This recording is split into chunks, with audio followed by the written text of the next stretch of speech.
बातमीकडे आपण वळतोय। नवी मुंबईत अवैध पद्धतीने स्पा सेंटर अद्यापही सुरूच आहे। पोलिसांच्या भूमिकेवर यामुळे आता प्रश्नचिन्ह उपस्थित होतोय। अवैध व्यवसायाला अभय नेमकं कोणाचं आहे या संदर्भात अनेक सवाल आता उपस्थित होत आहेत। ठोस कारवाई कधी होणार हा सवाल देखील या निमित्तानं उपस्थित होतोय। नवी मुंबई पोलीस आयुक्तालयाच्या हद्दीमध्ये अवैध पद्धतीने सुरू असलेल्या स्पा सेंटरच्या मुद्द्यावरून पुन्हा एकदा प्रश्न उपस्थित होत आहे। एका बाजूला पोलीस प्रशासनाकडून शहरातील अवैध स्पा सेंटर बंद असल्याचा दावा केला जात असताना दुसऱ्या बाजूला अनेक ठिकाणी नियमांची पायमल्ली करत स्पा सेंटर सुरू आहेत। काही दिवसांपूर्वी वाशी परिसरात एका स्पा सेंटरवर पोलिसांनी कारवाई करत आरोपींना अटक केली होती। तसंच संबंधित ठिकाणाहून काही महिलांची सुटका करण्यात आल्याची माहिती समोर आलेली होती।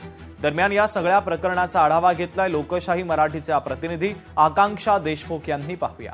नवी मुंबई पोलीस आयुक्तालय हद्दीमध्ये सर्रासपणे अवैध पद्धतीने स्पा सेंटर पुन्हा एकदा सुरू झाल्याचं आपल्याला पाहायला मिळतंय। वारंवार लोकशाही मराठीने या संदर्भात बातमी प्रसारित केली होती, मात्र पोलीस प्रशासनाचे कोणतेही ठोस कारवाई जी अपेक्षित आहे ती करण्यात येत नसल्याचं समोर येत आहे। एकीकडे नवी मुंबई पोलीस प्रशासनाकडून दावा करण्यात येतो का कोणत्याही पद्धतीचे अवैध कारभार या ठिकाणी नाही आहेत, आणि दुसरीकडे मात्र सर्रासपणे शेकडोहून अधिक जे स्पा सेंटर आहेत ते या ठिकाणी सुरू असल्याचं पाहायला मिळतंय। जर आपण पाहिलं असेल 2-3 दिवसांपूर्वी वाशी येथील एका स्पा सेंटरवर कारवाई करण्यात आली होती, आणि दुसरीकडे असं बोललं जाते का कुठेही अवैध पद्धतीने सुरू नसल्याचा दावा केला जातोय।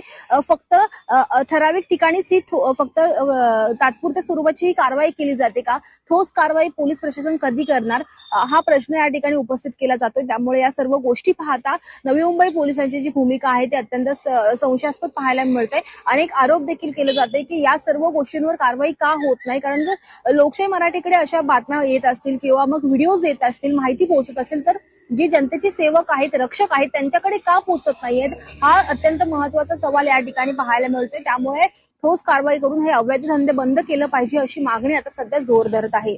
व्हिडिओ जर्नलिस्ट सूरजसह मी आकांक्षा देशमुख, लोकशाही मराठी, नवी मुंबई। लोकशाही मराठी ऐका, पहा, जागरूक रहा।